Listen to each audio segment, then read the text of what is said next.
Hi friends, இன்றைக்கி நம்ம பார்க்க போகிற வீடியோ பார்த்தீங்கன்னாக்கா முருங்கைக்கீரை ரசம் வந்து பார்க்க போகிறோம். சளிக்காக செய்ய போகிறேன். எப்படி செய்யலாம் அப்படின்றது பார்க்கலாம் வாங்க.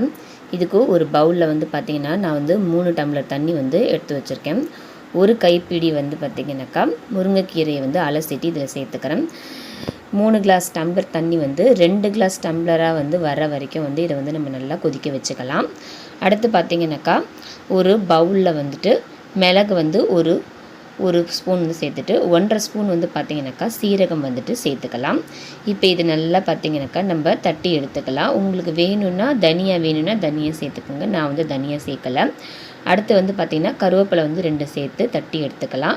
அதுக்கப்புறமா பார்த்திங்கனாக்கா பூண்டு வந்து ஒரு 6-7 பூண்டு வந்து நம்ம தட்டி வந்து எடுத்துக்கலாம். இதெல்லாம் வந்து தட்டி நம்ம தனியாக வந்து எடுத்து வச்சுக்கலாம். அதுக்கப்புறமா ஒரு சின்ன எலுமிச்சை பழ அளவுக்கு வந்து பார்த்திங்கனாக்கா புளியை வந்து நான் வந்து ஊற வச்சுருக்கேன். இப்போது ஒரு பேனில் வந்து பார்த்திங்கனாக்கா எண்ணெய் ஊற்றிட்டு 1/4 ஸ்பூன் வந்து சீரகம் சேர்த்துக்கலாம். சீரகம் பொரிஞ்சதும் 2 காஞ்ச மிளகா வந்து சேர்த்துக்கலாம்.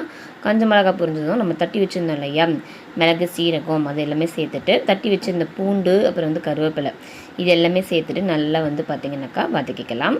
இதனுடைய பச்சை வாசனை, மிளகு சீரகத்தோட வாசனை நான் வந்து பார்த்திங்கனாக்கா நல்லா அருமையாக இருக்கும். ஸோ அந்த மாதிரி வரும்போது பார்த்திங்கனாக்கா 2 பெரிய பழுத்து தக்காளியை வந்து நம்ம வந்து பொடியாக கட் பண்ணி இதில் வந்து இப்போ சேர்த்துக்கலாம்.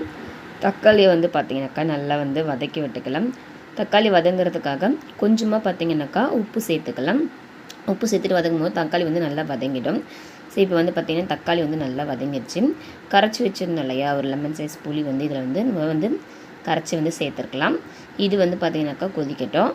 இப்போ இதில் வந்து பார்த்திங்கனாக்கா கொஞ்சமாக வந்துட்டு 1/4 ஸ்பூன் மஞ்சள் தூள் சேர்த்து இதை விட்டுடலாம்.